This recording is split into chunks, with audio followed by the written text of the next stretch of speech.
আসসালামু আলাইকুম ওয়া রাহমাতুল্লাহি ওয়া বারাকাতুহু। আলহামদুলিল্লাহ ওয়াসসালাতু ওয়াসসালামু আলা মান লা নাবিয়্যা বা'দাহু আম্মা বা'দ আউযু বিল্লাহি মিনাশ শাইতানির রাজীম বিসমিল্লাহির রাহমানির রাহিম লাইন শাকারতুম লাযীদান্নাকুম ওয়া লাইন কাফারতুম ইন্না আযাবি লাশাদীদ সাদাকাল্লাহুল আলিয়্যুল আযীম। আল্লাহ পাকের দরবারে অশেষ শুকরিয়া যে আল্লাহ তাআলা আমাদেরকে বাংলাদেশ খেলাফত ছাত্র মজলিসের প্রশিক্ষণ কর্মসূচিতে অংশগ্রহণের তৌফিক দান করেছেন। এই কারণে শুকরিয়া আদায় করি আলহামদুলিল্লাহ। আল্লাহ তাআলা যাদেরকে পছন্দ করেন তাদেরকে দিয়ে দ্বীনের কাজ করান। আল্লাহর কাছে দ্বীন অনেক বেশি প্রিয় একটা জিনিস। দ্বীন মানে ধর্ম, ইসলাম ধর্ম, অন্য কোনো ধর্ম না। ইন্নাদ দীনা ইনদাল্লাহিল ইসলাম, আল্লাহর কাছে একমাত্র ধর্ম বলতেই ইসলাম। ওয়ামান ইয়াবতাগি গায়রাল ইসলামি দীনান ফালা ইউকবালা মিন, যদি ইসলাম ছাড়া অন্য কোনো ধর্মকে কেউ ধর্ম হিসেবে গ্রহণ করতে চায় তাহলে সেটা আল্লাহর কাছে গ্রহণযোগ্য হবে না। এই দ্বীনের যে কোনো কাজ করতে পারা এটা হচ্ছে অনেক আল্লাহর পক্ষ থেকে অনেক বড় একটা নিয়ামত প্রাপ্ত হওয়া। আপনি তাবলীগে সময় দিতে পারতেছেন, তার মানে হচ্ছে আল্লাহ তাআলা আপনাকে পছন্দ করছেন। মাদ্রাসায় পড়তেছেন, মানে আল্লাহ তাআলা আপনাকে পছন্দ করছেন। এমনইভাবে দিন বিজয়ের কাজ করতে পারতেছেন, তার মানে হচ্ছে আল্লাহ তাআলা আপনাকে পছন্দ করেছেন। তো এই জন্য এটা অনুভূতিটা সবসময় ভিতরে রাখা এবং দিন বিজয়ের কাজ সবসময় অব্যাহতভাবে জারি রাখা। বর্তমান যে বাংলাদেশ, এই বাংলাদেশে আমাদের জন্য পরীক্ষাটা অনেক বেশি। এর কারণ কি? এর কারণ হলো মানুষ যখন সুখে থাকে তখন মানুষ অপরাধ বেশি করে। মানুষ যখন কষ্টে থাকে, কষ্টে থাকা অবস্থায় মানুষ বেশি অপরাধ করতে চায় না, করার সুযোগও পায় না। একটা প্রবাদ বাক্য আছে, মুনাফিক চেনা যায় মুজাহাদায়। শুনছেন না? মুনাফিক চেনা যায় মুজাহাদায় মানে কি? মানে হচ্ছে মুনাফিক কাকে বলে? মুনাফিক বলা হয় যার ভিতরে এক বাইরে আরেক। তো মুজাহাদায় মুনাফিক চেনা যাবে কিভাবে? কারণ হলো যেই লোকটা সুযোগ সন্ধানী, তার ভিতরে আছে খারাপ কিন্তু বাইরে সে ভালো সাজতেছে। উদাহরণস্বরূপ সে বলতেছে আমি অনেক ইসলামের জন্য নিবেদিত প্রাণ, আমি ইসলামের খায়ের খাই, ইসলামের জন্য কল্যাণকামী। আসলে ভিতরে শুধুমাত্র তার নিজের ব্যক্তি স্বার্থ চরিতার্থ করা, ব্যক্তি স্বার্থ উদ্ধার করাই উদ্দেশ্য। ইসলামের লেবাসটা সে লাগিয়েছে নিজের স্বার্থ হাসিল করার জন্য। এই লোকটাকে যখন আপনি কোনো কষ্টের কাজের মধ্যে নির্বাচিত করবেন, কোনো জুলুমের সম্মুখীন করবেন, এমন কোনো কাজের কথা বলবেন যেই কাজ করলে বিপদের সম্মুখীন হওয়া লাগে, দেখবেন সেই সময় তার আসল রূপটা বেরিয়ে আসবে। তো এই জন্য বলা হয় মুনাফিক চেনা যায় মুজাহাদায়। তা আসলে আমাদের মানুষজনের ফিতরতই হলো, মানুষজনের তবিয়তই হলো, যখন সুখে থাকে তখন মানুষ অবাধ্য হয়ে যায়, তখন মানুষ উচ্ছৃঙ্খল হয়ে যায়, তখন মানুষ বাগী হয়ে যায়, বিদ্রোহী হয়ে যায় যখন সুখে থাকে। আর যখন দুঃখে থাকে তখন এই সমস্যাগুলো হয় না। তা আগে একটা সময় ছিল দীর্ঘ 15 বছর না, বিগত 3 বছর বেশি, 15 বছরই অনেক সমস্যায় ছিল ইসলামপন্থীরা, কিন্তু বিগত 3-4 বছর একটু বেশি কষ্টে ছিল। তো ওই সময় আসলে আমরা আল্লাহর দিকেও মুতাওয়াজ্জ বেশি ছিলাম, আল্লাহর দিকে বেশি ইনাবাত ইলাল্লাহ বেশি ছিল, আল্লাহর দিকে আমরা সবাই ধাবিত ছিলাম, আল্লাহর কাছে রোনাজারিও বেশি ছিল। এরপরে আমাদের উস্তাদদের কথাও বেশি মানতাম, নেতৃবৃন্দের কথাও বেশি মানতাম, ইসলামী দায়িত্বশীলদের কথাও মানতাম। সব কিছুতে আমাদের একটা ব্যালেন্স ছিল, মানে হচ্ছে একটা সামঞ্জস্যতা ছিল, উম্মাতান ওয়াসাতান ছিল, মানে মধ্যমপন্থী ছিলাম। কিন্তু এখন স্বাধীন হয়ে গেছি, তো এই জন্য এখন কোনো মানে ব্যালেন্স রাখতে পারতেছি না, আমাদের মধ্যে আর সেই মধ্যমপন্থা অনেক সময় থাকতেছে না। তো এই জন্য এই বিষয়টা মাথায় রাখতে হবে যে আসলে এই বেশি স্বাধীন হয়ে গেলাম বা অনেক সুযোগ পাওয়ার কারণে এখন এমন অবাধ্যতা শুরু করলাম, যার কারণে আবার এই যে ইসলামের কাজ করার যে সুযোগ, সেই সুযোগটা হাতছাড়া হয়ে গেল। এই কাজগুলো করা যাবে না, বুঝে আসছে? এবং সবসময় দোয়া করতে হবে যেই দোয়াটা আল্লাহ তাআলা আমাদেরকে শিখিয়েছেন, এবং এই দোয়াটা আবু বকর রাদিয়াল্লাহু তাআলা আনহু বলছেন প্রত্যেক নামাজের পরে এই দোয়াটা বেশি বেশি করতে। সেটা হলো রব্বানা লা তুযিগ কুলুবানা বা'দা ইয হাদাইতানা ওয়া হাব লানা মিন লাদুনকা রাহমাহ, যে আল্লাহ আপনি আমাদের অন্তরকে বক্র করে দিয়েন না। রব্বানা লা তুযিগ কুলুবানা, আমাদের অন্তরকে বক্র করে দিয়েন না, বা'দা ইয হাদাইতানা, আমাদেরকে হেদায়েত দেওয়ার পরে। মানে হেদায়েত দেওয়ার পরেও মানুষ কি হয়ে যায়? গুমরা হয়ে যায়, হয় না? অসংখ্য মানুষ আছে। তো এই বক্র, লা তুযিগ কুলুবানা, আমাদের অন্তরকে বক্র করে দেন না। তো এই যাদের অন্তর রূঢ়, যাদের অন্তর হলো কঠোর, কঠোর বলতে হচ্ছে অনেকে আছে মেজাজটা কড়া, সে অল্পতে রাগ হয়ে যায়, কিন্তু ওইটা কোনো সমস্যা না, অল্পতে রাগ হইতে পারে মানুষের মেজাজের মধ্যে, কারো মেজাজ থাকবে ঠান্ডা, কারো মেজাজ গরম থাকতে পারে, কিন্তু অন্তর বক্র হওয়া, অন্তর বেশি কঠিন হওয়া, এটা সমস্যা। দেখবেন অনেক সময় আমরা মাদ্রাসায় যখন পড়ি, কিছু ছাত্র আছে যে একটা অপরাধ করছে, উস্তাদ শাসন করছে, সেটাকে মেনে নেয় যে আমি ভুল করছি, শাস্তি দিছে। কিন্তু কিছু ছাত্র আছে কোনোভাবেই মানে না, কেন মারবে আমাকে, সে এটা তার এই খারাপ কাজটা, তার এই অপরাধটাকে বিভিন্ন যুক্তি দিয়ে এটাকে ভালো বানানোর চেষ্টা করবে। এই জাতীয় লোককে বলা হয় হচ্ছে অন্তর্বক্র। এরা শুধুমাত্র মাদ্রাসা না, এই জাতীয় যাদের, তারা দেখবেন ইসলামের ব্যাপারেও বা যে কোনো সামাজিক কাজ করতে গেলেও সে যেটা বুঝছে এইটার উপরে সে অটল অবিচল, সে ভালো হোক খারাপ হোক না, মুরব্বি মানতে হয় সবসময় সব জায়গায়। এটা শুধুমাত্র মাদ্রাসায় না, আপনি বড় ডাক্তার হবেন, বড় ডাক্তারের সংস্পর্শ ছাড়া, তার কাছে নিঃস্বার্থ আনুগত্য ছাড়া বড় ডাক্তার হওয়া যায় না। আপনি বড় ইঞ্জিনিয়ার হবেন, একাডেমিক লেখাপড়া শেষ করার পরও বড় ইঞ্জিনিয়ারের সোহবতে দীর্ঘদিন কাজ করতে হয় সহকারী ইঞ্জিনিয়ার হয়ে, এবং তার কাছে নিঃস্বার্থ আনুগত্য অর্পণ করতে হয়, যে আপনার যা বলবেন তাই, একেবারে অন্ধের মতো আনুগত্য করে এরপর একজন মানুষ বড় ইঞ্জিনিয়ার হয়। আপনি বড় ফকি হবেন, বড় মুফতি হবেন, আপনার একজন বড় মুফতির সোহবতে থাকতে হবে এবং তার কাছে আপনার নিঃস্বার্থ আত্মসমর্পণ করতে হবে, যে আপনি যা বলেন তাই, এইভাবে। এরপরে হচ্ছে আপনি বড় রাজনীতিবিদ হবেন, অবশ্যই আপনার দায়িত্বশীলদেরকে সেভাবে আনুগত্য করতে হবে, তাদের কাছে আপনাকে অর্পণ করে দিতে হবে এবং তাদের অধীনে থেকে আপনার দায়িত্বশীল হইতে হবে। এইভাবে প্রত্যেকটা, মানে দুনিয়ার নিজামটাই এমন। কিন্তু এই নিজামের মধ্যে তখনই সমস্যার সৃষ্টি হয় যখন আমরা বেশি স্বাধীন হয়ে যাই। এখন তো আমার বলার কেউ নাই, আমি যা খুশি তাই। দেখবেন একটা ছেলে বা একটা মেয়ে যখন পরিবারের মধ্যে থেকে লেখাপড়া করে, তার চলাফেরা, আর ওই ছেলে মেয়েটা যখন তার পরিবারকে ছাড়িয়ে, শহর ছাড়িয়ে, মানে গ্রাম ছেড়ে, থানা ছেড়ে, জেলা ছেড়ে যখন ঢাকায় চলে আসে, তখন তার কি থাকে না, কোনো অভিভাবক থাকে না। তখন এই ছেলে মেয়ে যেই পরিমাণ অপরাধ করে, সেই অপরাধ দেখে শয়তানও বলে এত অপরাধ করো না। এই জন্য সবসময় নিয়ন্ত্রণে থাকতে হবে, সবসময় কিসে থাকতে হবে? নিয়ন্ত্রণ, নিজেকে নিয়ন্ত্রণে রাখতে হবে। শয়তান চাবে যে তুমি স্বাধীন, কিন্তু স্বাধীন হওয়া যাবে না। আরেকটা বিষয় হলো, যখন মানুষ বেশি সুখে থাকে তখন হচ্ছে মানুষ আইয়াসী জীবন, মানে বেশি সুখ স্বাচ্ছন্দ্য খোঁজা শুরু করে, বেশি ভোগবিলাস করা শুরু করে। এটাও আরেক ধরনের বিপদ। আল্লাহ তাআলা বলছেন, ওয়া ইযা আরাদনা আন নুহলিকা কারয়াতান আমারনা মুতরাফিহা ফাফাসাকু ফিহা ফাহাক্কা আলাইহাল কওলু ফাদাম্মারনাহা তাদমীরা। ওয়া ইযা আরাদনা আন নুহলিকা, যখন আমি চাই কোনো জনপদকে ধ্বংস করতে, নুহলিকা কারয়াতান, কারয়াতুন মানে কি? গ্রাম। গ্রাম মানে হচ্ছে একটা গ্রাম বোঝায়, কিন্তু এখানে কারয়াতুন মানে উদ্দেশ্য হলো জনপদ, যে কোনো জনপদ। এটা দেশও হইতে পারে, একটা গ্রামও হইতে পারে, একটা থানা হইতে পারে, একটা জনপদকে বোঝায়। তো যখন কোনো জনপদকে আমি ধ্বংস করতে চাই, তখন আমার না মুতরাফিহা, ওই জনপদের যারা হচ্ছে এরকম ভোগবিলাসে লিপ্ত, তাদেরকে আরও সুযোগ করে দেই। ফাফাসাকু ফিহা, তখন তার মধ্যে তারা কি করা শুরু করে? পাপাচার করা শুরু করে। তখন ফাহাক্কা আলাইহাল কওলু ফাদাম্মারনাহা তাদমীরা, তখন আল্লাহ তাআলার আযাব অবধারিত হয়ে যায়, তাদেরকে আল্লাহ তাআলা ধ্বংস করে দেন।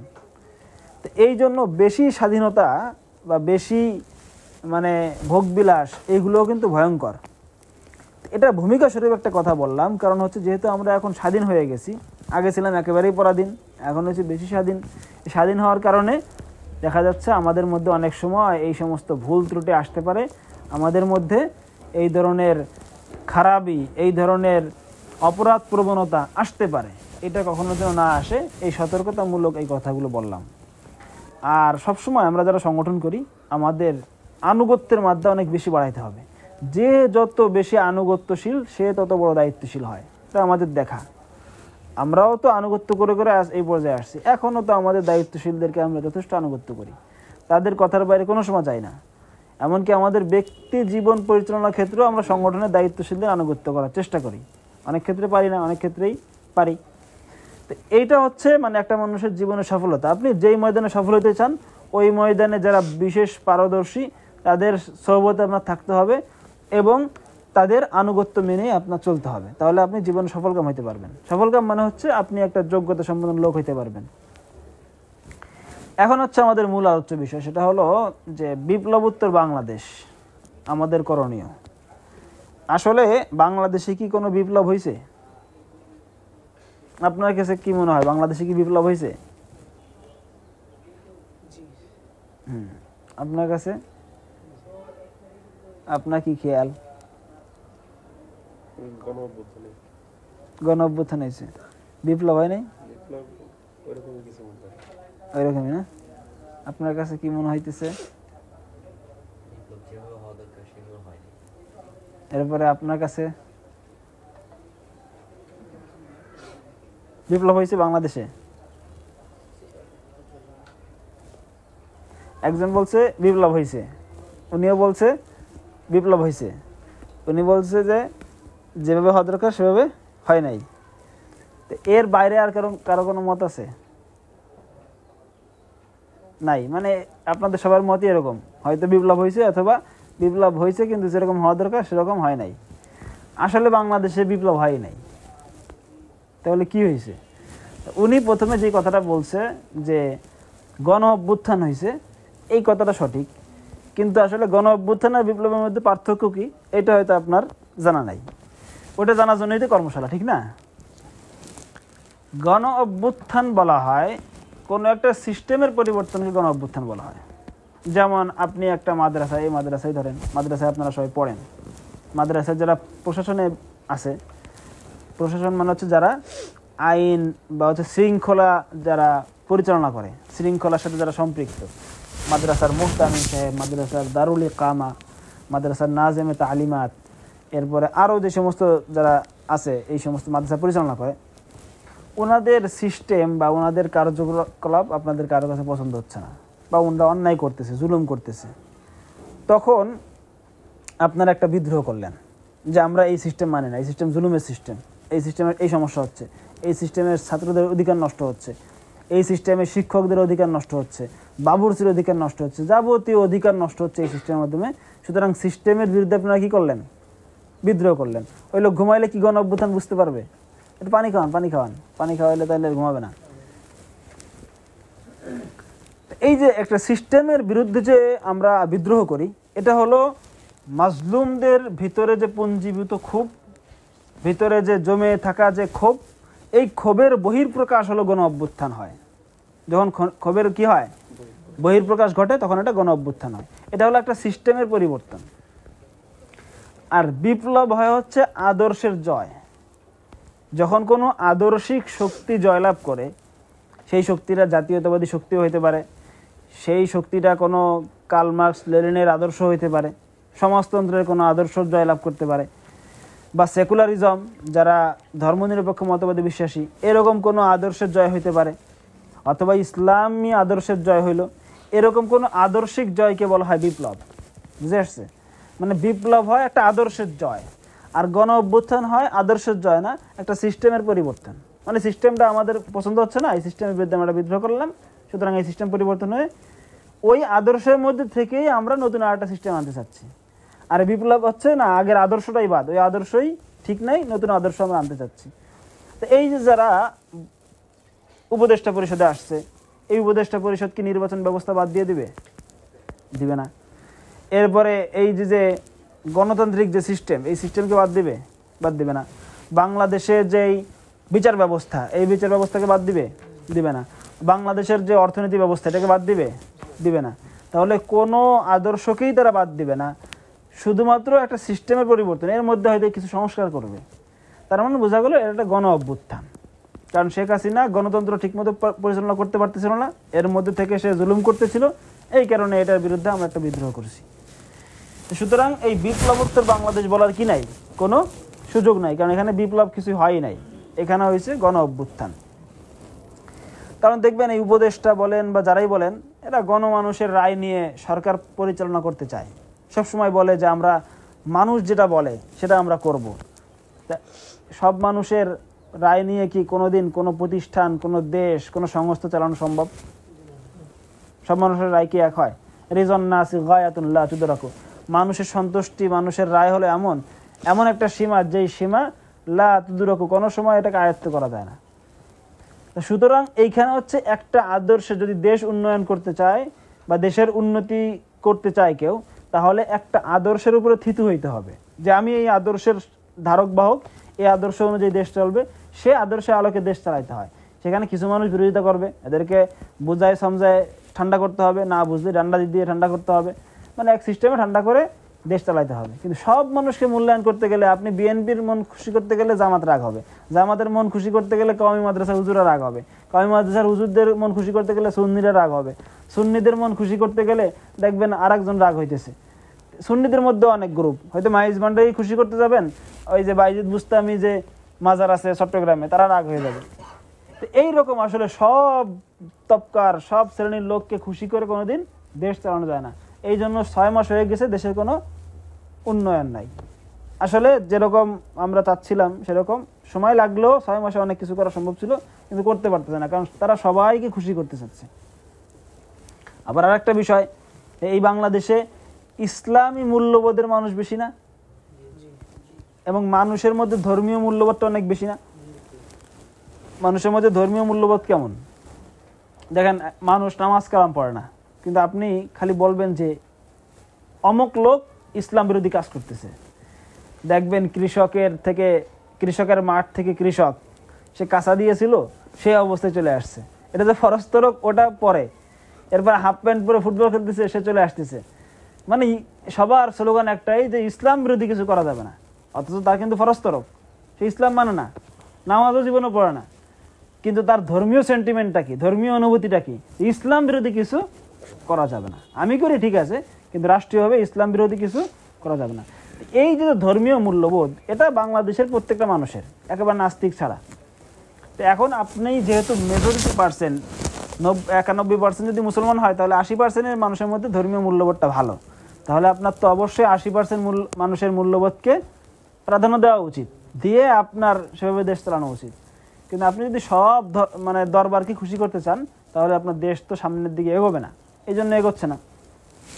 তাই প্রথম কথা হলো যে আসলে বাংলাদেশে কোনো বিপ্লব হয় নাই, আর বিপ্লব ছাড়া আসলে মানুষের জীবনে কোনো মুক্তি নাই। বিপ্লব ছাড়া কি নাই? মুক্তি নাই। এই গণ অভ্যুত্থানের মাধ্যমে মুক্তি হবে না, এখানে শুধুমাত্র চেয়ার পরিবর্তন হবে। আগে শেখ হাসিনা ছিল, হয়তো শেখ হাসিনার থেকে একটু কম জালেম আসবে, অথবা বেশি জালেম আসবে। কারণ এই সিস্টেমটাই এমন, এই গণতান্ত্রিক সিস্টেমটাই এমন, এই সেকুলার সিস্টেমটাই এমন যে এখানে হলো সব ধোঁকাবাজি, এখানে সব প্রতারণা, এখানে সব হলো চোর বাটপার দিয়ে ভরা, এবং আপনি এখানে গেলে আপনারও চুরি করতে হবে। সিস্টেমটাই এমন। দেখেন, গণতন্ত্র বলে যে অধিকাংশ মানুষের রায় মতকে তারা প্রাধান্য দেয়, বা সব মানুষ যেটা বলবে, মানে অধিকাংশ মানুষ যেটা বলবে সেটাকে তারা কি দিবে? প্রাধান্য দিবে।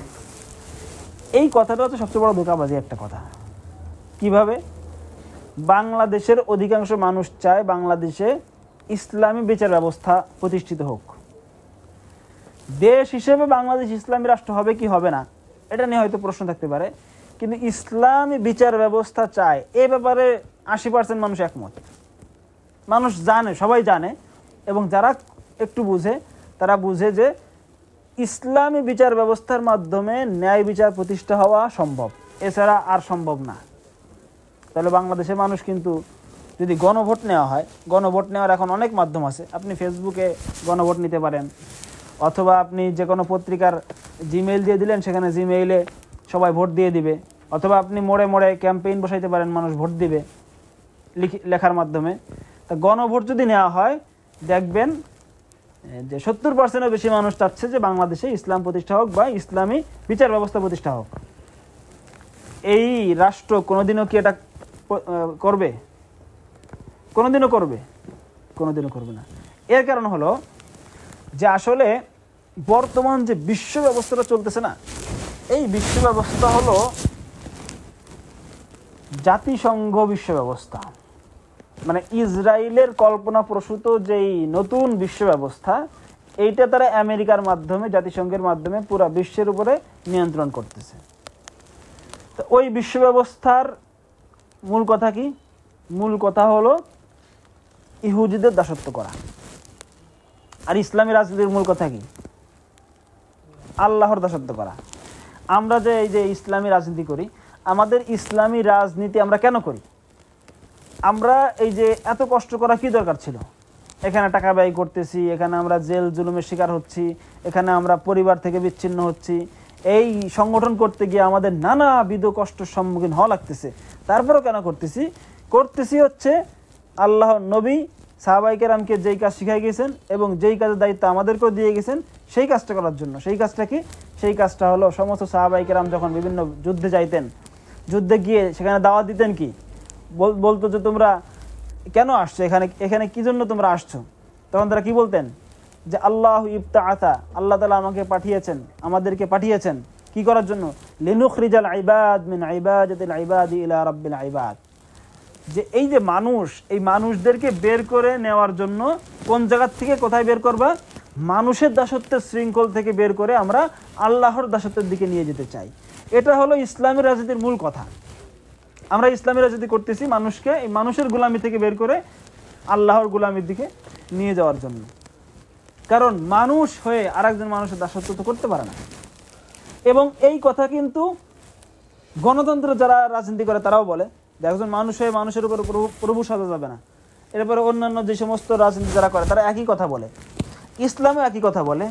তাহলে সংকটটা কোথায়?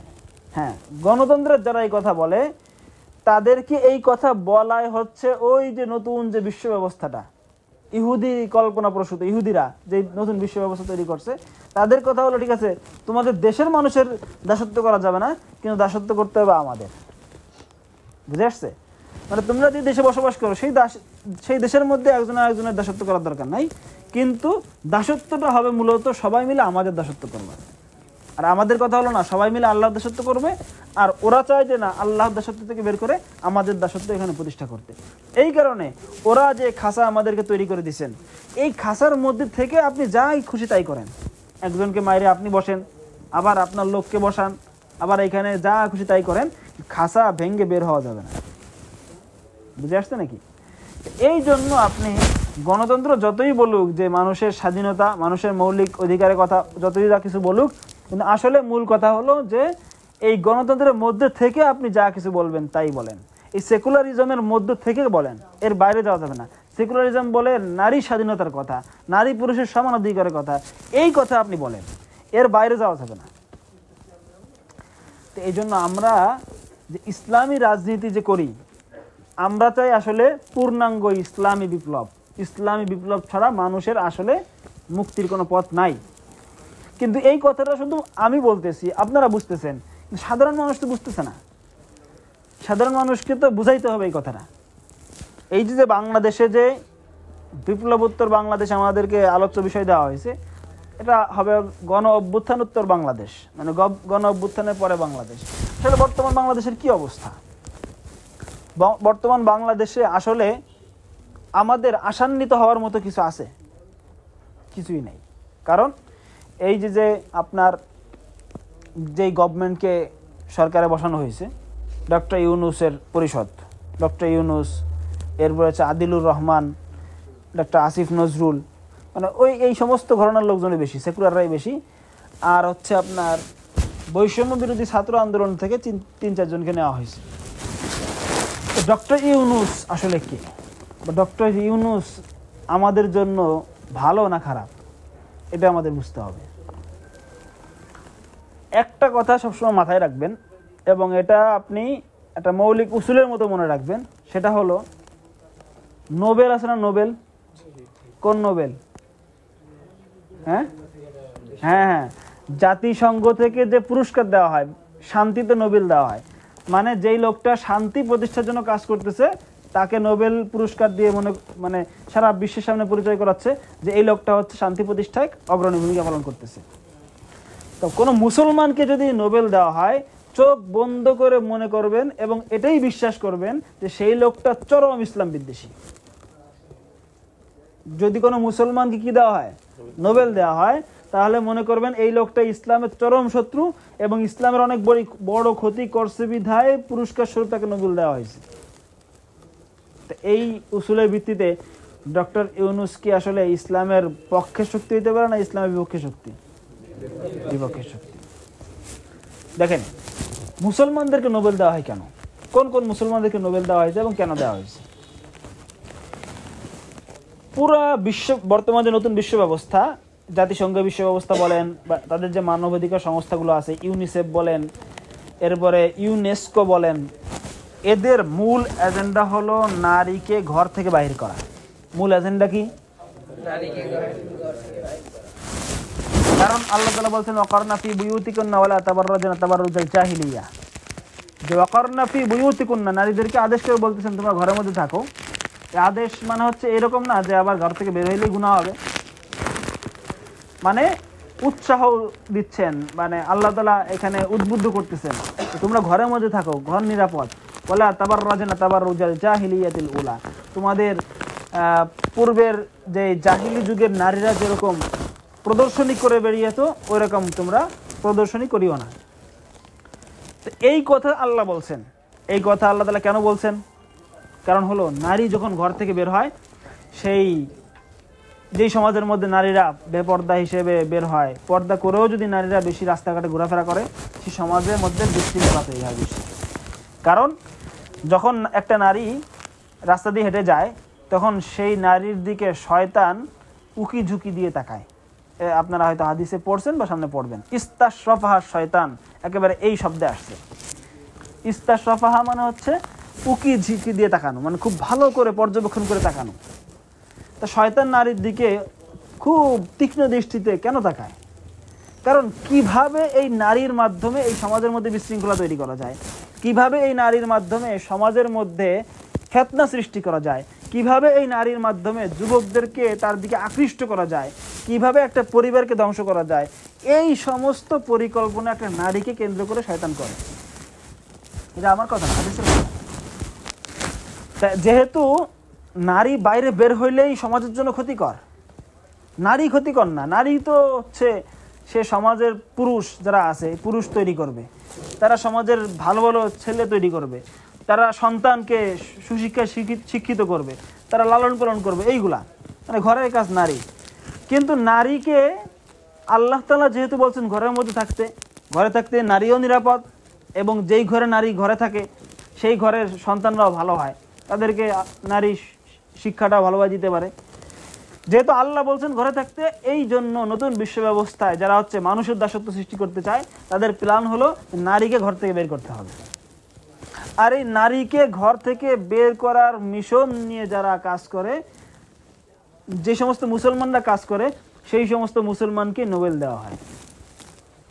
ডক্টর ইউনূস কেন পাইলেন? এই যে ক্ষুদ্র ঋণের নামে যেই গ্রামীণ ব্যাংক প্রতিষ্ঠা করছেন, এই গ্রামীণ ব্যাংকের অধিকাংশ কর্মচারী হলো নারী। তার মানে নারীদেরকে কর্মসংস্থান দেওয়ার মাধ্যমে নারীদেরকে ঘরের থেকে বের করছে। পাকিস্তানের মালালা ইউসুফজাই নোবেল পাইছে, আপনারা নাম শুনছেন অনেকেই। মালালা ইউসুফজাই কেন নোবেল পাইল? সে কি এমন কাজ করছে? ঠিক আছে, ডক্টর ইউনূস অনেক শিক্ষিত মানুষ, সে জিরো থিওরি একটা থিওরি আবিষ্কার করছে, সে থিওরির মাধ্যমে সারা বিশ্বে সে ভালো সমাদৃত, বা অনেক বড় শিক্ষিত, অনেক দিকে তার কিছু কর্ম যোগ্যতা আছে, ভালো ভালো কাজ করছে, সে এই হিসেবে দিল। মালালা ইউসুফজাইকে কি হিসেবে নোবেল দিল? শুধুমাত্র এই কারণে তাকে নোবেল দেওয়া হয়েছে যে সে নারী স্বাধীনতার কথা বলছে, নারীদেরকে রাস্তায় নামানোর কথা বলছে, নারীদের মুক্ত চিন্তার কথা বলছে। এই কারণে তাকে নাকি তালেবান আক্রমণ করছে, সে আক্রমণের কারণে সে নোবেল পেয়ে গেছে। তালেবান যে আসলে আক্রমণ করছে, এই আক্রমণের নাটকটাও সে নিজে সাজাইছে। সে তার এখানে গুলি লাগছে, এখানে গুলি লাগলে কেউ আছে? তাও গুলি লাগছে, এখান থেকে গুলি চলে গেছে, এখানে চুল উঠে গেছে, তা সেলাইও দেওয়া লাগে নাই, সে নিজে নিজে এইসব নাটক সাজাইছে। দেখেন মালালা ইউসুফজাই, যার কোনো অবদান নাই, সে অনেক বড় শিক্ষিত তাও না, একটা ফালতু একটা মহিলা, কিন্তু শুধুমাত্র নারী স্বাধীনতার জন্য সে বিশ্বে তোলপাড় সৃষ্টি করছে এবং সে আক্রান্ত হয়েছে, এই কারণে তাকে নোবেল দেওয়া হয়েছে। গত বছর যে আর এক মুসলমান নারী নোবেল পাইল, ইরানের নার্গিস ইউসুফজাই, না ওর নাম ইউসুফজাই না, ওর নাম নার্গিস, আর একটা কি আছে।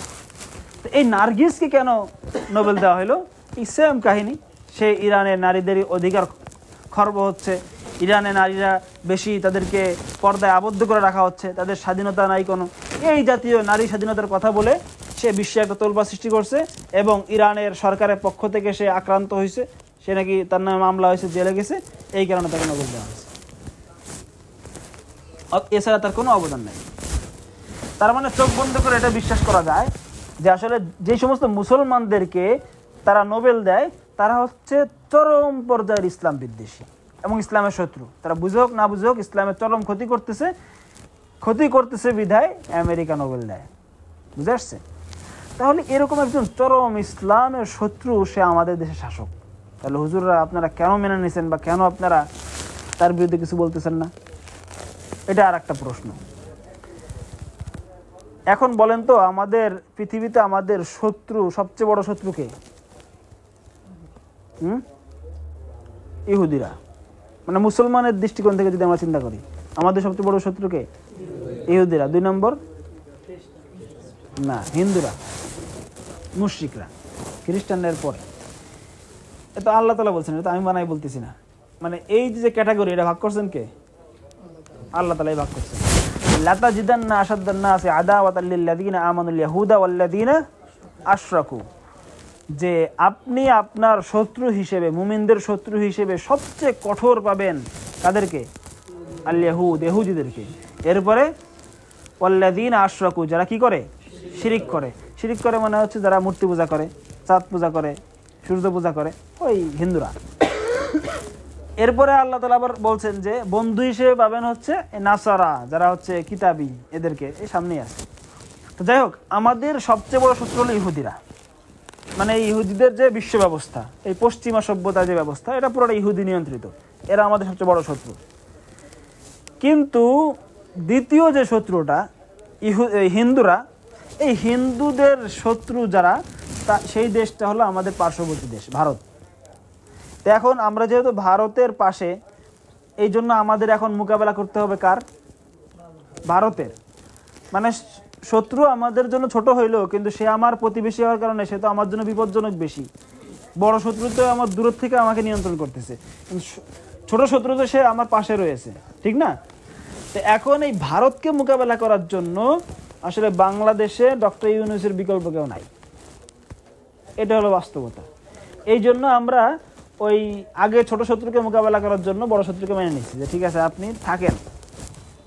তার আদর্শ তো আর আমরা মানতেছি না, তাকে তো আমরা গুরুও মানতেছি না।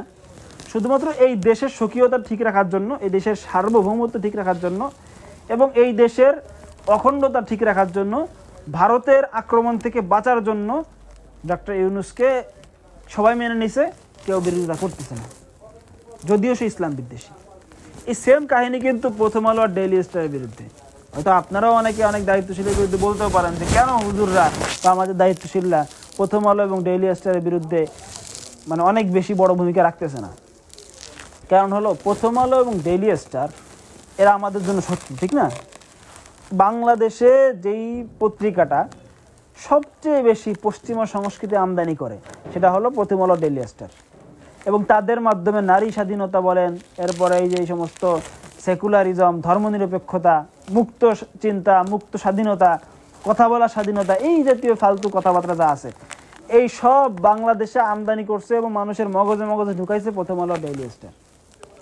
প্রথম আলো বেশি, ডেইলি স্টার ইংলিশ পত্রিকা তো মানুষ বেশি পড়ে না, কিন্তু প্রথম আলো ঢুকাইছে মানুষের মগজে মগজে।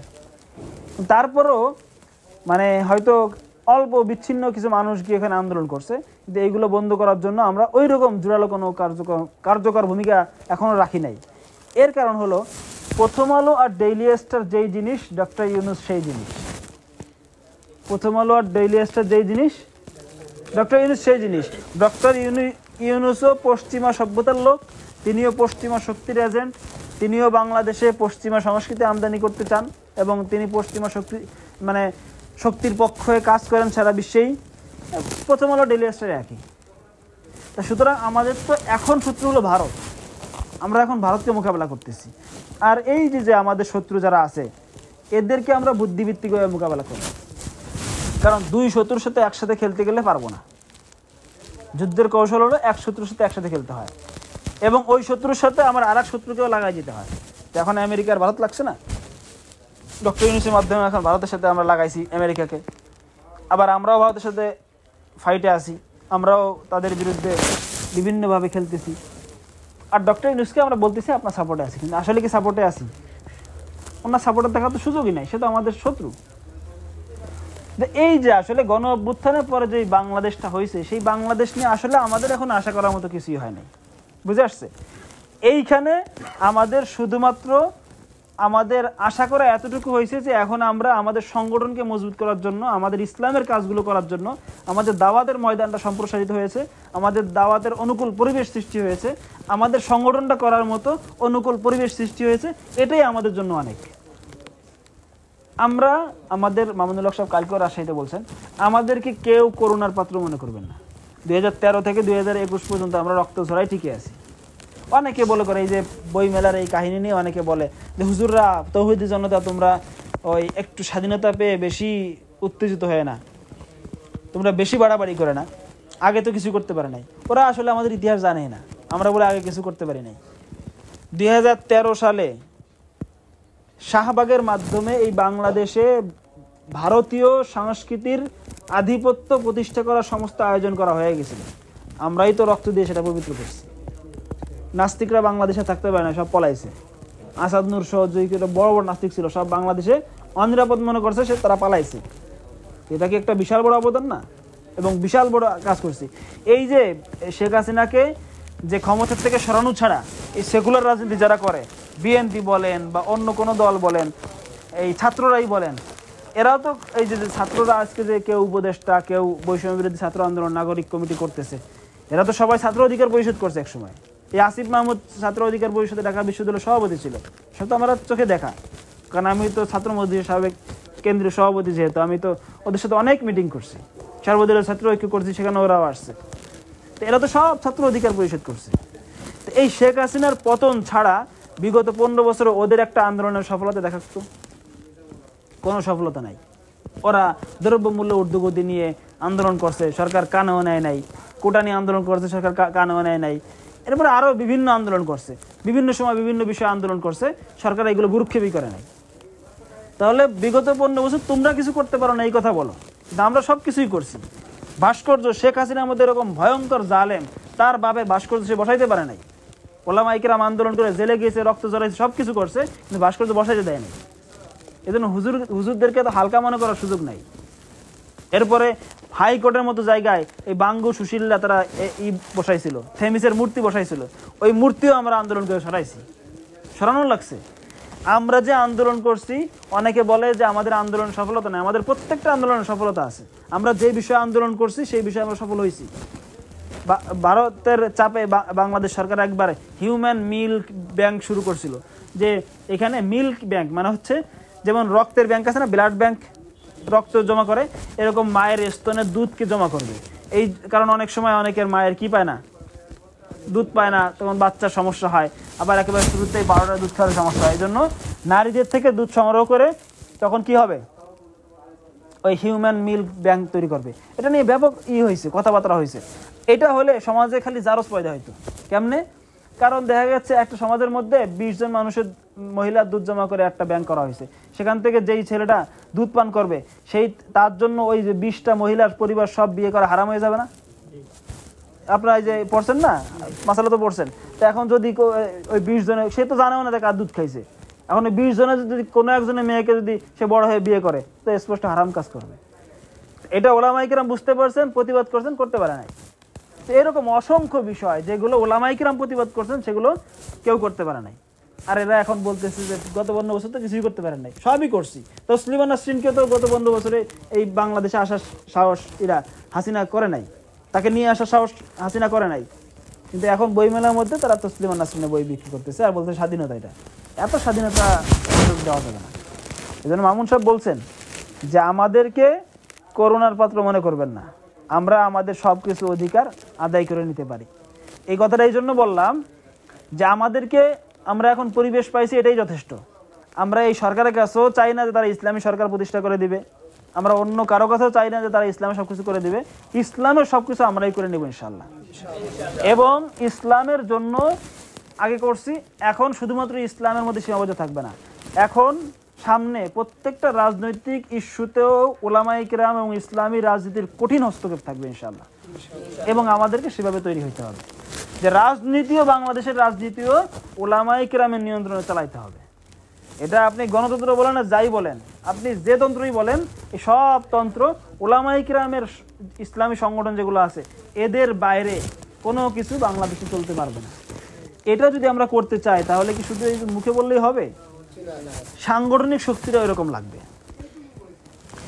তাহলে আমাদের গণ অভ্যুত্থান পরবর্তী বাংলাদেশের অবস্থাটা তো আমরা মোটামুটি বুঝছি, ঠিক না? যে বাংলাদেশে শুধুমাত্র আমাদের কাজ করার সুযোগটা আসছে, কিন্তু আসলে এর থেকে বেশি আশান্বিত হওয়ার কিছুই হয় নাই। ইসলামের অনেক কিছু হয়ে যাবে, এই হবে সেই হবে, কিছুই হয় নাই। শুধুমাত্র আমাদের কাজ করার পরিবেশ তৈরি হয়েছে, এটাও অনেক আলহামদুলিল্লাহ। এবং হুদাইবিয়ার সন্ধি তো আল্লাহ নবী শুধুমাত্র এই কারণেই করছিলেন যে কাজের সুযোগ তৈরি হবে। এটা অনেক বড় একটা কৌশলের অংশ। হুদাইবিয়া সন্ধি কেন করছিলেন? বাহ্যত দৃষ্টিতে আপনারা যদি দেখেন, বাহ্যিক দৃষ্টিতে, যে হুদাইবিয়া সন্ধিতে যেই চুক্তিগুলো করা হয়েছে সব মুসলমানদের বিপরীত, মুসলমানদের অপমানজনক সব কিছু, ঠিক না? কিন্তু শুধুমাত্র আল্লাহর নবী এই দৃষ্টিভঙ্গি থেকে চুক্তিগুলো মেনে নিয়েছিলেন যে আমরা এখন আমাদের মদিনার বাইরে কোনো জায়গায় কাজ করতে পারতেছি না নিরাপদে, কিন্তু এই চুক্তি আমরা করলে, হ্যাঁ, আমরা মক্কায় যেতে পারবো না, আমরা হজ করতে পারবো না, আমরা উমরা করতে পারবো না, অনেক কিছুই করতে পারবো না, সমস্যা নাই, কিন্তু আমাদের দাওয়াতের ময়দানটা অনেক বেশি সম্প্রসারিত হবে। আর ইসলাম এমন একটা জিনিস, ইসলামের দাওয়াত যেখানে পৌঁছবে সেখানে গাছ সুশোভিত হবেই। সেখানে যদি কোনো মরা গাছ থাকে, সেই মরা গাছটা কি হবে? সুশোভিত হবে। এই যে বাংলাদেশেও দেখেন ইসলামকে শেষ করার জন্য কত চেষ্টা করা হয়েছে, কিন্তু পারবে না। আরও মানুষের মধ্যে ইসলামের উজ্জীবিত হচ্ছে। এই যে কথাটা প্রথমে বললাম যে আপনি শুধু বলবেন যে এটা ইসলাম বিরোধী একটা কাজ, দেখবেন হাফ প্যান্ট পরে চলে আসতেছে, এরপরে কাঁচা দিয়ে চলে আসতেছে মানুষ, যে না ইসলাম বিরোধী কিছু হওয়া যাবে না। এই যে মানুষের মধ্যে ধর্মীয় মূল্যবোধ, এটা কেন সৃষ্টি হয়েছে? এই যে হুজুরদের, মোল্লা মৌলবীদের ওয়াজ মাহফিল, তাওয়াজ, তাবলীগ, মসজিদের মেম্বারে খুতবা, এরপরে হচ্ছে মক্তবের শিক্ষা, এইগুলোই তো, বুঝছেন? এই জন্য যে আসলে ইসলাম হচ্ছে এমন জিনিস যেখানে সোয়া লাগবে। এই যে বামপন্থীরা যারা ইসলামের শত্রু, এই বাঙ্গুই এলিট বলেন, শাহবাগীরা বলেন, এরা ইসলামের নামটাই সহ্য করতে পারে না কেন? মানে যারা সেকুলার, মানে সুশীল, তারা বলে যে ইসলামও চলবে, সব চলবে। কিন্তু যারা হলো বামপন্থী, ওরা বলে যে না, ইসলাম আসতেই পারবে না। এর কারণটা কি? কারণ হলো শত্রু চেনে শত্রুকে, ঠিক না? যেহেতু আমরা হলাম ওদের শত্রু, ওরাই আমাদের ব্যাপারে জানে যে এই ইসলাম এমন জিনিস, এই ইসলাম এই জায়গায় আসলে সব ইসলাম হয়ে যাবে। এই বামপন্থীরা যারা সমাজতান্ত্রিক, তারা ধর্মকে বলে আফিম। ধর্মকে আফিম বলে কেন? কারণ আফিম খাওয়ার পরে মানুষের কোনো কি থাকে না, হিতাহিত জ্ঞান থাকে না। আফিম হলো আপনার মাদক দ্রব্য। এই যে গাঁজা আছে না, গাঁজার থেকেও ভয়ঙ্কর। গাঁজা খাইলে তো নাকি এনার্জি বাড়ে, যা শুনছি আমি। কিন্তু আফিম খেলে এনার্জি বাড়ে না। আফিম খেলে আপনি দেখবেন একেবারে মাতাল হয়ে গেছে। এই আফিমের চাষ সবচেয়ে বেশি হইতো কোন জায়গায় জানেন? আফগানিস্তানে। এখন হয়? এখন হয় না। এই যে এই হলুদ মিডিয়া এখনো প্রচার করে যে আফগানিস্তানে আফিম চাষ হয়। আফিম চাষ বন্ধ করে সেখানে জাফরানের চাষ করতেছে, এবং জাফরানের চাষ করে আফগানিস্তান অর্থনৈতিকভাবে অনেক সমৃদ্ধশালী হয়ে গেছে। এটা হলো আল্লাহ তাআলা বলছেন, ওয়ালাউ আন্না আহলাল কুরআ আমানু ওয়াত্তাকাউ লাফাতাহনা আলাইহিম বারাকাতিম মিনাস সামা। যদি কোনো আহলে জনপদ, মানে কোনো জনপদের বাসিন্দা যদি তারা মুত্তাকি হয়ে যায়, জনপদের বাসিন্দা মানে শুধুমাত্র মোল্লা মৌলবীরা মুত্তাকি হলে হবে না, শাসক থেকে নিয়ে শুরু করে সবাই মুত্তাকি হইতে হবে, বিশেষ করে শাসক। কারণ একটা জনপদ, আমরা বাংলাদেশকে বাইরে যদি যান, তো বাংলাদেশ যদি আমি বলি তাহলে কিন্তু কোনো খেলোয়াড়কে কেউ চিনবে না। বাংলাদেশের প্রধানমন্ত্রীকে এখন ডক্টর ইউনূস, প্রধান উপদেষ্টা, এইভাবে চিনবে, ঠিক না? একটা দলের কথা বললে, বাংলাদেশ খেলাফত মজলিসের নাম বললে সর্বপ্রথম নাম যাবে কার দিকে? মামুনুল হক। বাংলাদেশ খেলাফত ছাত্র মজলিস বললে সর্বপ্রথম নাম যাবে কামাল উদ্দিন ভাই। যুব মজলিসের নাম বললে নাম যাবে জাহিদুজ্জামান। মানে মূল যারা থাকে তাদের দিকে কিন্তু কি যায়, জেহেনটা যায়। তো এই দেখেন, তা একটা জনপদকে বিচার করা হবে মুত্তাকি পরহেজগার দ্বারা। তা আল্লাহ তাআলা বলছেন কোন জনপদ যদি কি হয়ে যায়, মুত্তাকি পরহেজগার হয়ে যায়, ওয়ালাউ আন্না আহলাল কুরা আমানু, কুরা মানে হচ্ছে জনপদ, গ্রামবাসী, গ্রামবাসীদের সবাই যদি কি হয়ে যায়, আল্লাহ তাআলাকে ভয় করা শুরু করে, তাহলে লাফাতাহনা আলাইহিম বারাকাতিম মিনাস সামাই ওয়াল আরদ, তাহলে আসমান এবং জমিনের থেকে সমস্ত বরকতের দরজাগুলো খুলে যাবে। বরকতের কি আলাদা কোনো দরজা আছে যে বিশাল বিশাল দরজা খুলে যাবে? দরজা খুলে যাবে মানে হচ্ছে আপনার যখন বৃষ্টি প্রয়োজন আল্লাহ তাআলা বৃষ্টি দিবেন, আপনার জমিনে শস্য উৎপাদনের প্রয়োজন, শস্যটা অনেক বেশি হবে, এখানে শস্য কম হবে না, বেশি বেশি হবে, এমন শস্য হবে যেটা আপনার জনপদের সমস্ত মানুষের প্রয়োজন পূরণ হবে। এইটা হচ্ছে আপনার আফগানিস্তানে মানুষ এখন প্রত্যক্ষদর্শী, মানুষ এখন আফগানিস্তানে দেখতেছে। আসলে যেই আফগানিস্তানে এত ভঙ্গুর, সেই আফগানিস্তানে এত ডালিম হচ্ছে কেন, সেই আফগানিস্তানে এত জাফরান হচ্ছে কেন, সেই আফগানিস্তানে স্বর্ণের খনি পাওয়া যাচ্ছে, তেলের খনি পাওয়া যাচ্ছে, গ্যাসের খনি পাওয়া যাচ্ছে, লিথিয়ামের খনি পাওয়া যাচ্ছে, মানে এত কিছু কেন? এটা হলো কি কারণ? এটা হলো ওয়ালাউ আন্না আহলাল কুরা। এটা নিয়ে ব্যাপক গবেষণা চলতেছে, কি কারণে অর্থনৈতিক উন্নতি হচ্ছে, এই হচ্ছে অনেক কিছু, কিন্তু উন্নতির চাবিকাঠি কি এটা তো আমাদের কাছে আছে, ঠিক না? এই সমস্ত কথা বললে মানুষ বলে এরা আফিম খাইছে, মানে পাগল, কি বলে? মানে আসলে বাস্তববাদী হলো ওলামায়ে কেরাম, হুজুররা। কারণ আমরা সব জিনিসের বাস্তবতা অনুধাবন করি, কেন এটা হইতেছে। আর যারা বস্তুবাদী, এরা কোনো সময় সব কিছু বস্তু দিয়ে চিন্তা করে যে আসলে এইটা ফল বেশি হয়েছে, তার মানে মনে হয় সার বেশি পড়ছে, তারা চিন্তা করবে এটা। আর আমাদের কাছে কি মনে হচ্ছে? ফল বেশি হচ্ছে, তার মানে এখানে আহলে কোরা যারা হচ্ছে জনপদ শাসক, তারা মুত্তাকি হয়ে গেছে। আমাদের কথাটা আসলে যুক্তির নিরিখে কিন্তু পাগলই মনে হয়, যে এটা আবার কোনো কথা হইলো। কিন্তু আমরা তো বিশ্বাস করি কার উপরে? আল্লাহর উপরে। ওই আল্লাহ যা বলছে তাই হবে, বুঝে আসছে? এই জন্য দেখবেন এই যে আমাদের যে বাংলাদেশ, এই বাংলাদেশও উন্নয়ন হইতে বেশি সময় লাগবে না যদি এই বাংলাদেশে মানুষ কি হয়ে যায়, মুত্তাকি পরহেজগার হয়ে যায়। তো এখন আমরা যে কথাটা বলতেছিলাম, যে আমাদের যে দাওয়াতের পরিবেশটা হয়েছে, হুদাইবিয়া সঞ্জিদা আল্লাহর নবী যেই কাজটা করেছিলেন, সেই কাজটা কিন্তু আমাদের এখন হয়েছে, যে আমাদের এখন একটা দাওয়াতের পরিবেশ হয়েছে, মানে আমরা এখন অবাধে কাজ করতে পারতেছি। এই সুযোগটাকে আমাদের কাজে লাগাইতে হবে। ওনাদের কাছে আমাদের চাওয়ার কিছুই নেই, ওরা আমাদের কিছু করেও দিবে না, কিন্তু আমাদের যা কিছু করার, ইসলামী বিপ্লব বলেন বা যা কিছু করা দরকার, এই সবগুলো কাদের করতে হবে? আমাদেরই করতে হবে। এখন আমাদের করতে হবে, যদি আমরা সামাজিকভাবে প্রভাবশালী না হই, রাষ্ট্রীয়ভাবে যদি আমরা প্রভাবশালী না হই, তাহলে কি আমরা এগুলো করতে পারবো? আপনি আপনার এলাকার দিকে, আমরা অনেক সময় এই সংগঠন করতে চাই না, রাজনীতি করতে চাই না, মনে করি এগুলো খারাপ কাজ। আপনি একটা বাস্তবতার নিরিখে একটা জিনিস চিন্তা করেন, আপনার এলাকায় তো আপনি যান, ঠিক না? যদি আপনার এলাকায় কোনো সমস্যা হয়, সেই সমস্যা সমাধান করার জন্য বলেন তো কাকে ডাকে? মেম্বার, চেয়ারম্যান, অথবা কোনো দলের বিএনপির ওয়ার্ডের সভাপতি, থানার সভাপতি বা জেলার সভাপতি, মানে রাজনৈতিক বড় দলের কোনো দায়িত্বশীলকে ডাকে বা মেম্বার চেয়ারম্যানকে ডাকে। আলেমকে তো ডাকতেছে না। অথচ ওই এলাকায় যদি বড় আলেম থাকে, তাকেও ডাকে না। এর কারণ হলো, আপনি যাই বলেন, মানুষের জীবনকে নিয়ন্ত্রণ করা হলো রাজনীতি। মানুষ তার সমস্যা সমাধান করার একমাত্র পথ মনে করে রাজনীতি, আর পথ আসলে এটাই, রাজনীতির মাধ্যমেই মানুষের সমস্যার কি হয়, সমাধান হয়। তো এখন আপনি যদি এলাকায় সংগঠিত না হন, আপনার এলাকায় যদি প্রভাব না থাকে, আপনার যদি কোনো দল না থাকে, আপনি যদি কোনো দলে দায়িত্বশীল না হন, তাহলে আপনাকে কোশ্চিন কালেও কোনো মানুষ ডাকবে না, বুঝে আসছে? তো এখন যখন প্রত্যেকটা এলাকায় হুজুরদেরকে ডাকা শুরু হয়ে যাবে, না সমাধান করবে কে? অমুক আলেম, অমুক দলের আমাদের দায়িত্বশীল, খেলাফত মজলিসের দায়িত্বশীল, যুব মজলিসের দায়িত্বশীল সমাধান করে দিবে। তার মানে বোঝা গেল ওই এলাকায় আমাদের বিশাল একটা প্রভাব সৃষ্টি হয়েছে। তো ওই এলাকায় যখন আমাদের প্রভাব সৃষ্টি হবে, সেই এলাকায় যখন ইসলাম বিরোধী কাজ করতে যাবে, আমরা বাধা দিতে পারবো। এরকম সারা বাংলাদেশে যখন এরকম অবস্থা সৃষ্টি হবে, তখন এই ঐক্যবদ্ধ শক্তি নিয়ে আমরা রাষ্ট্রীয় প্রভাব সৃষ্টি করতে পারবো। কিন্তু এরকম যদি না হয়, সংগঠন মজবুত না হয়, এরপরে আমাদের সামাজিকভাবে যদি আমরা অবস্থান মজবুত না করি, তাহলে আসলে আমরা কাজের উপরে কাজ করেই যাব, হতাশার বাণী ছড়িয়ে যাব, এরপরে বক্তব্যের পরে বক্তব্য দিয়েই যাব, কিন্তু আসলে কার্যকরী কোনো কাজ হবে না। এই জন্য কার্যকরী কাজ হলো আমাদের সংগঠনটাকে কি করতে হবে, মজবুত করতে হবে। সংঘবদ্ধ শক্তি ছাড়ার কোনো বিকল্প নাই। সংঘবদ্ধ শক্তি দিয়ে আপনি এক ক্ষমতায় যেতে নাও পারেন, তাহলে তারপরও এই শক্তিটার যে প্রভাব, এই প্রভাব আপনার একমাত্র ব্যক্তির হবে না। আপনি একা এক ব্যক্তি, আপনার এই এক ব্যক্তিকে কেউ মূল্যই দিবে না সমাজের মানুষ। কিন্তু আপনি যখন 100 জন মিলে একটা সংগঠন, 100 জন মিলে মানে ঐক্যবদ্ধ একটা ফোরাম, যেই ফোরামই হন না কেন, এই ফোরামকে মানুষ মূল্য দিবে। ইসলাম যে এত বেশি সংঘবদ্ধতার কথা বলছে কেন, ইয়াদুল্লাহি আলাল জামাআর কথা কেন বললো, এবং সব জায়গায় ঐক্যবদ্ধ থাকো, তোমরা সব কিছু ঐক্যবদ্ধভাবে করো, এইগুলো কেন বলছে? কারণ হলো ঐক্যবদ্ধ না থাকলে মানুষজন বিপদে পড়ে। সে সামাজিকভাবে বিপদে পড়বে, রাষ্ট্রীয়ভাবে পড়বে, ধর্মীয়ভাবেও বিপদে পড়ে। কারণ আপনি যখন জামাতবদ্ধ থাকেন তখন কিন্তু আপনি কোনো অপরাধ করতে পারেন না, পারেন? কিন্তু আপনি যখন একটা রুমের মধ্যে যান একা একা, শয়তানে কত ধরনের, যদি আপনি অপরাধ থেকে বাঁচেনও, কোনো গুনাহ থেকে বাঁচেনও, তারপরে দেখবেন শয়তানের সাথে কিন্তু ফাইট করে বাঁচতে হয়। কিন্তু এইখানে থাকলে আপনার শয়তান ওয়াসওয়াসা দেওয়ারই কী পাবে না, সুযোগ পাবে না। এই জন্য সর্বদিক থেকে যদি ঐক্যবদ্ধ থাকা যায়, সংঘবদ্ধ থাকা যায়, সংগঠনের সাথে থাকা যায়, তাহলে এটা আমাদের জন্য উপকার।